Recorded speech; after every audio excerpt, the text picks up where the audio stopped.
નમસ્તે વિદ્યાર્થી મિત્રો, આપણે આજે અર્થશાસ્ત્રમાં ચોથા ચેપ્ટરનો અભ્યાસ કરશું. એટલે કે ત્રીજું ચેપ્ટર છે હમણાં છોડી દીધું છે. પહેલા અને બીજો એ ચેપ્ટરનો આપણે અભ્યાસ કર્યો. હવે અર્થશાસ્ત્ર છે ઘણા વિદ્યાર્થીઓને કંટાળાવાળું કે અઘરું લાગતું હોય છે. હવે અઘરો હોવાનો કોઈ સવાલ નથી, કારણ કે આમાં જે આપણે અભ્યાસ કરીએ છીએ એ આપણી આસપાસ જ બનતી આર્થિક પ્રવૃત્તિઓ કે ઘટનાઓ કે બાબતોનો અભ્યાસ કરીએ છીએ. જ્યારે ઘણા એવા વિષયો છે, દાખલા તરીકે ઇતિહાસ છે, તો એ તો ઘણા વર્ષો પહેલાં બની ગયેલી બાબતોનો આપણે અભ્યાસ કરીએ છીએ, જે આપણે જોયો પણ નથી. પછી વિજ્ઞાન છે, તો વિજ્ઞાનમાં અવકાશી બાબતનો અભ્યાસ કરવાનો આવતો હોય, તારાઓ, ગ્રહોનો, ખગોળશાસ્ત્રનો અભ્યાસ, બ્રહ્માંડનો ભણવાનું આવતું હોય છે. એ સિવાય ભૌતિક વિજ્ઞાન, રસાયણ વિજ્ઞાનમાં એવા નીતિ નિયમ કે છે જે આપણે જોતા ન હોય એવી બાબતો એમાં આવતી હોય છે. તો બીજા વિષયો પણ જોઈએ એના કરતાં અર્થશાસ્ત્રનો વિષય એવો છે કે જે આપણી સામે રોજબરોજ દરરોજ બનતી બાબતો છે, પ્રવૃત્તિઓ છે, એનો અભ્યાસ કરવાનો છે. આપણી સામે થતી હોય બાબત, બનતી હોય તો એ તો આપણે જોઈ શકીએ છીએ અને જાણી પણ શકીએ. એટલે એ રીતે આ વિષય સહેલો છે, અઘરો નથી. મનમાં એવું કંઈ હોય તો કાઢી નાખવાનું. અર્થશાસ્ત્રનો વિષય જે છે એ બરાબર સમજો, વાંચો, સાંભળો અને એવી રીતે અભ્યાસ કરતા રહ્યો. તરત આપણને સાયકલ નથી આવડતી, તરત પાણીમાં તરતા પણ ન આવડે, તરત વોલીબોલ રમતા પણ ન આવડે, તરત ફૂટબોલ કે બેઠા બેઠા કેરમ રમતા પણ તરત આવડે નહીં. એટલે આ વિષય અઘરો નથી. એના માટે થોડુંક આપણે મથવું પડે. હવે ચોથા ચેપ્ટરની વાત કરીએ આપણે, બેન્કિંગ અને નાણાકીય નીતિ. આપણે સૌ બેંક શબ્દથી પરિચિત થઈશું. આપણે આપણા ઘરની બચતો બેંકમાં મુદતી થાપણોના સ્વરૂપે કે બચત ખાતામાં મૂકી હશે. આપણામાંના કેટલાક વિદ્યાર્થીઓના વાલીઓએ ધંધાની લેવડ દેવડ માટે બેંકમાં ખાતું ખોલાવ્યું હશે, તો કેટલાક વાલીઓ રાંધણ ગેસની સબસિડી બેંકના ખાતામાં મેળવતા હશે.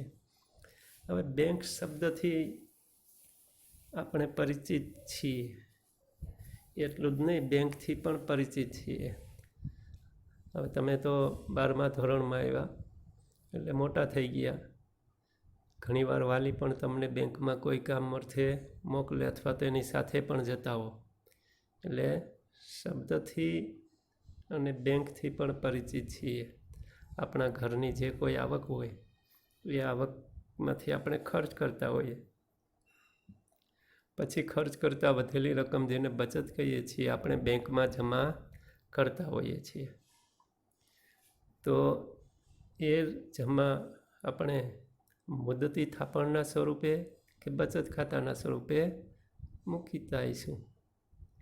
જો લાંબો સમય ન જતો હોય તો મુદતી થાપણો એટલે કે ફિક્સ ડિપોઝિટ એમાં મૂકશું કે જેમાં વધુ વ્યાજ મળે. અને જો ટૂંક સમય માટે જ રકમ મૂકવાની થતી હોય તો બચત ખાતામાં મૂકશું, જેમાં વ્યાજ ઓછું હશે. એ સિવાય આપણા વાલીઓએ જે ગેસ ઉપર સબસિડી મળે છે, તે સબસિડી આપણને બેંક ખાતામાં જમા સ્વરૂપે સરકાર આપે છે. તો એ સબસિડી મેળવવા માટે પણ બેંકમાં ખાતું ખોલાવવું પડે. એટલે બેંક સાથે કદાચ બીજો કોઈ વ્યવહાર ન કરવો હોય તો આ સબસિડી મેળવવા માટે પણ ઘણાય ખાતા ખોલાવ્યા હોય. વળી આપણે સ્કૂલની ફી બેંકના ચેક દ્વારા ભરી હશે, તો ઘરમાં ટીવી, રેફ્રિજરેટર વગેરે જેવી વસ્તુઓ ખરીદવા બેંકમાંથી નાણાં ઉપાડ્યા હશે. એ સિવાય સ્કૂલની ફી ભરવી છે, તો એ ફી ભરવા માટે રોકડા જમા કરવાના હોય તો બેંકમાંથી રકમ ઉપાડશું અને પછી જમા કરશું, અથવા તો બેંકનો ચેક જ આપી દઈએ. એ સિવાય ટીવી, રેફ્રિજરેટર કે એવી કોઈ વસ્તુ છે, મોટરસાઇકલ, સ્કૂટર કે એવું ખરીદવા માટે આપણે રકમ આપવાની થતી હોય તો એ રકમ બેંકમાંથી ઉપાડશું અથવા તો બેંકનો ચેક આપી દેશું. તો આવી રીતે પણ બેંકમાં વ્યવહાર કરતા હશું. આપણામાંના કેટલાક વાલીઓએ ઘર ખરીદવા માટે બેંકમાંથી ધિરાણ લીધું હશે. એ સિવાય ધિરાણ એટલે કે લોન જમીન, મકાન છે, વાહન છે, આ બધી વસ્તુઓ. હવે તો ભણવા માટે પણ લોન લેવી પડે છે. તો આવી રીતે એના માટે પણ બેંકમાં જવું પડે. તો આવી રીતે બેંક સાથે આપણે ઘણા બધા વ્યવહારો કરતા હોઈએ છીએ. આમ આધુનિક યુગમાં આપણા બધા જ નાણાકીય વ્યવહારો બેંક દ્વારા થાય છે. તો આ પ્રકરણમાં આપણને બેંકો વિશેની થોડી સમજૂતી મળે છે. હવે અત્યારનો યુગ આધુનિક યુગ છે. દરેક બાબત, આર્થિક બાબત છે એ બેંક થ્રુ આપણે કરતા હોઈએ છીએ. તો એના વિશેની આપણે આમાં માહિતી મેળવીએ. પહેલાં તો એનો બેંકોનો ઉદ્ભવ અને અર્થ જોઈએ. Evolution and meaning of banks. અંગ્રેજીમાં બેંક શબ્દનો અર્થ જથ્થો કે સમૂહ થાય છે. બેંક આપણે જે શબ્દ બોલીએ છીએ અંગ્રેજી છે, એનો મતલબ અંગ્રેજીમાં જથ્થો કે સમૂહ થાય છે. સંસ્કૃત ભાષામાં બેંકને મળતો શબ્દ ભાંડ છે, જેનો અર્થ મૂડીનો જથ્થો એમ થઈ શકે છે, અને આ શબ્દ પરથી ભંડોળ શબ્દ બન્યો છે. સંસ્કૃતમાં ભાંડ શબ્દ છે, તો એનો અર્થ થાય છે મૂડીનો જથ્થો. તો મૂડીનો જથ્થો એટલે આપણે એકાઉન્ટમાં ભંડોળ કહીએ છીએ. અંગ્રેજીમાં બેંક શબ્દ ફ્રાન્સ અને ઇટાલીના શબ્દો BANCA બેંકા અને ઇટાલીનો BANQUE બેંક્યુ, આવા બે શબ્દ ઉપરથી આ અંગ્રેજીમાં બેંક શબ્દ આવ્યો છે એવું માનવામાં આવે છે. યુરોપમાં પ્રાચીન સમયમાં સરાફો ઢળતી પાટલી પર નાણાંની લેવડદેવડ અને જુદા જુદા પ્રદેશોમાં નાણાંની ફેરબદલી કરતા હતા. આમ પાટલી એટલે કે બેન્ચ પર નાણાંના જથ્થાની ફેરબદલી થતી અને આમ બેંક શબ્દ અંગ્રેજીમાં ઉપયોગ થવા લાગ્યો. જૂના સમયમાં યુરોપમાં સરાફો એટલે કે જે નાણાંની લેવડ દેવડ કરતા હોય, વ્યાજે નાણાં આપતા હોય, લેતા હોય, તો પહેલાં બેંકો નહોતી ત્યારે આવા વ્યક્તિઓ બેંક જેવું કાર્ય કરતી અને સરાફો કહેવાય. તો એ સરાફો નાણાંની લેવડદેવડ માટે આગળ ઢળતી પાટલી એટલે કે તમે જે બેસો છો એવી બેન્ચ, નાની સિંગલ વ્યક્તિ બેસી શકે એવી, તમે જૂની દુકાનો હોય તો એમાં તમે જોઈ પણ હશે એવી, જેમાં ડ્રોઅર પણ હોય ખાનું ને ઉપર ઢળતું પાટિયું હોય. તો એવી ઢળતી પાટલીનો ઉપયોગ એ સમયે થતો સરાફો કરતા કે જેના ઉપર નાણાંની લેવડ દેવડ થાય. તો એ જૂના વખતનું એમ કહો કે કાઉન્ટર. તો એ કાઉન્ટર ઢળતી પાટલી. આમ પાટલી એટલે કે બેન્ચ પર નાણાંના જથ્થાની ફેરબદલી થતી અને આમ બેંક શબ્દ અંગ્રેજીમાં ઉપયોગ થવા લાગ્યા. તો આ ઢળતી પાટલી એટલે કે બેન્ચ ઉપર નાણાંની હેરફેર થતી, ફેરબદલી થતી, એટલે એ બેન્ચ ઉપરથી બેંક શબ્દ આવ્યો એવું પણ માનવામાં આવે છે.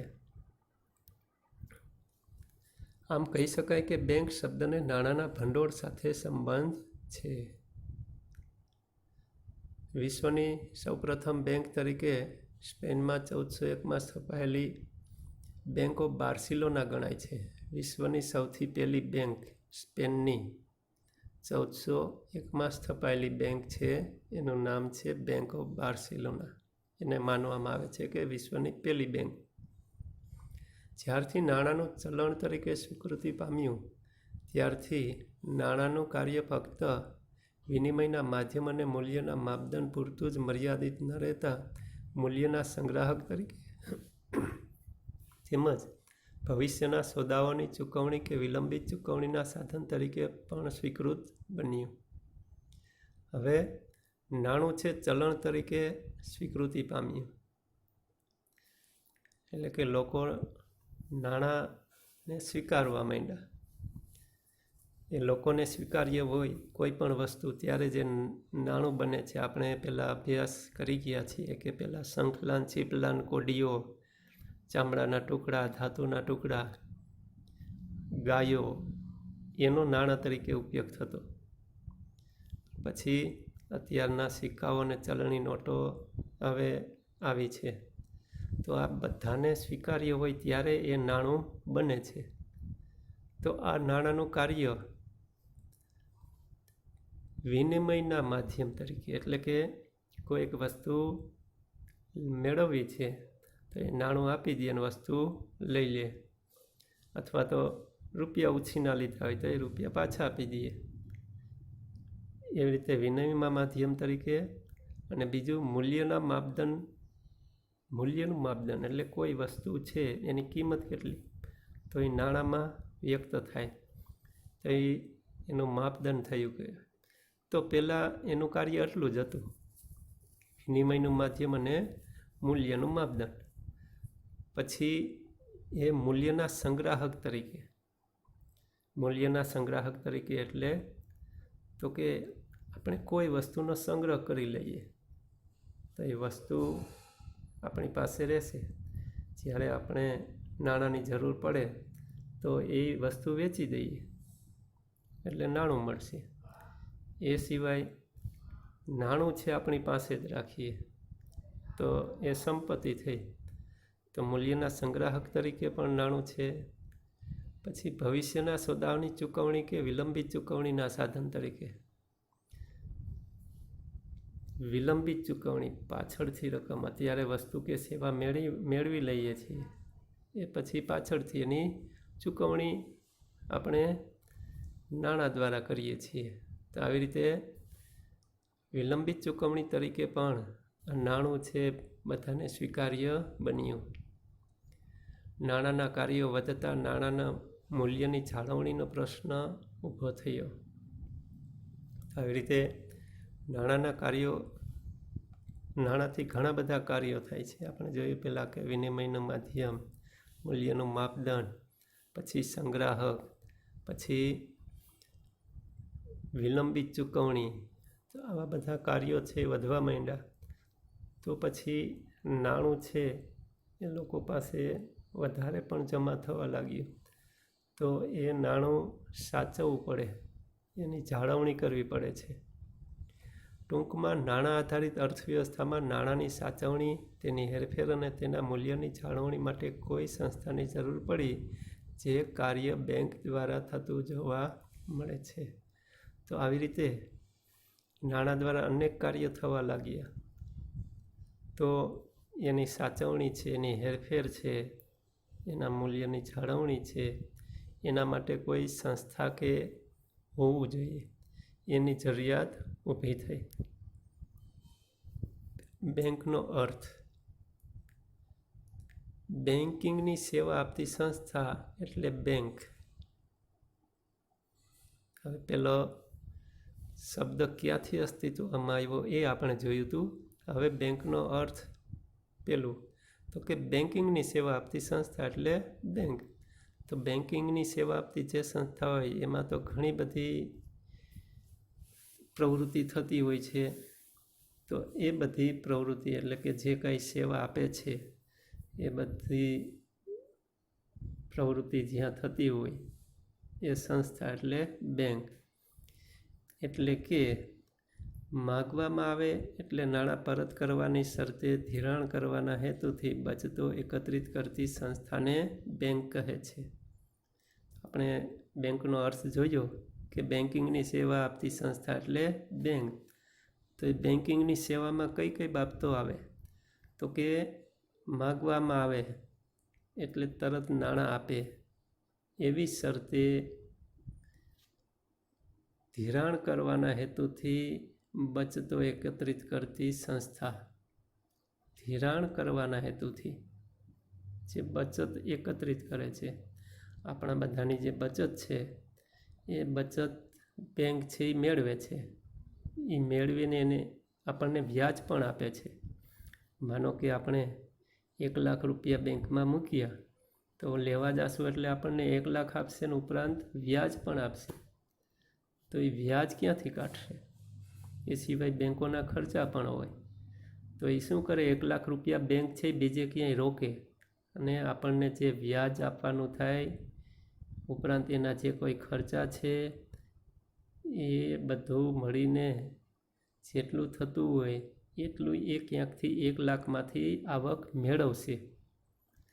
તો આવી રીતે બેંકો છે એ ધિરાણ કરવાના હેતુથી જ બચત મેળવે છે. એ પણ ધિરાણ કરશે કે એ રોકશે નાણું અને વધારે 1 લાખમાંથી વધારે કમાણી કરશે. બેંક એટલે નફાના હેતુથી કાર્ય કરતી એવી ધંધાકીય સંસ્થા જે પ્રજાની બચતોને થાપણો તરીકે સ્વીકારે, તેના બદલામાં વ્યાજ આપે, તે થાપણો સાચવે, વળી તે થાપણોમાંથી જે લોકોને જરૂર હોય તેમને ધિરાણ આપે અને ધિરાણ સામે વ્યાજ વસૂલ કરે તથા અતિરિક્ત નાણાંનું દેશના વિકાસ માટે વિવિધ ક્ષેત્રોમાં રોકાણ પણ કરે. બેંક શું કાર્ય કરે છે, કઈ સેવા આપે છે? તો કે એકવાર તો બેંક છે એ નફાના હેતુથી કાર્ય કરતી સંસ્થા છે. બેંકનો હેતુ પણ નફો કરવાનો જ છે. તો એ કેવી રીતે નફો કરે? આપણે કીધું એ પ્રમાણે કે બચતોને થાપણો તરીકે સ્વીકારે, આપણી બચત જે છે એ સ્વીકારશે ને એના બદલામાં વ્યાજ પણ આપે છે. તો વ્યાજ આપે છે, પછી થાપણો સાચવે છે, આપણા રૂપિયા છે એ સાચવે છે, પછી થાપણોમાંથી જરૂર હોય ત્યારે એ આપણને રકમ આપે. એ સિવાય કોઈને ધિરાણ લોન જોતું હોય તો એ લોન પણ આપે અને એમાંથી વ્યાજ વસૂલે છે. એ સિવાય એની પાસે વધારે નાણું હોય તો એ દેશના વિકાસ માટે જુદા જુદા ક્ષેત્રોમાં રોકાણ પણ કરે છે. એટલે આવી રીતે બચતો એકઠી કરીને કોઈને ધિરાણ આપે છે અથવા તો બીજે ક્યાંય રોકાણ પણ કરે છે ને એવી રીતે આવક મેળવે છે. અને એ આવક મેળવીને આપણને વ્યાજ આપે અને પોતાના ખર્ચા છે એ કાઢે છે અને છતાંય નફો કરે છે. એટલે બેંક છે એ નફો કરતી સંસ્થા છે. ટૂંકમાં અર્થતંત્રમાં બેંકો દ્વારા નાણાંની હેરફેર થાય છે. નાણું પડી રહે એટલે કે તેની એક પ્રવૃત્તિમાંથી બીજી પ્રવૃત્તિમાં સતત હેરફેર થતી ન રહે તો નાણાંના પડી રહેલા જથ્થાનું મૂલ્ય ભવિષ્યના ગાળામાં ઓછું થતું જાય છે. ફરતા નાણાંનું મૂલ્ય વધતું રહે છે. તો બેંક તો કે નાણાંની હેરફેર કરતી સંસ્થા. આવી રીતે નાણાંની હેરફેર થાય છે બેંક દ્વારા. જો નાણું એમનેમ પડી રહીએ કે એક પ્રવૃત્તિમાંથી બીજી પ્રવૃત્તિમાં એ નાણું જાય નહીં તો એ નાણું જે પડી રહ્યું હોય એનું મૂલ્ય ઘટી જાય, વધે નહીં પણ ઓછું થઈ જાય. જો નાણું ફરતું હોય તો એનું મૂલ્ય છે એ વધતું રહે.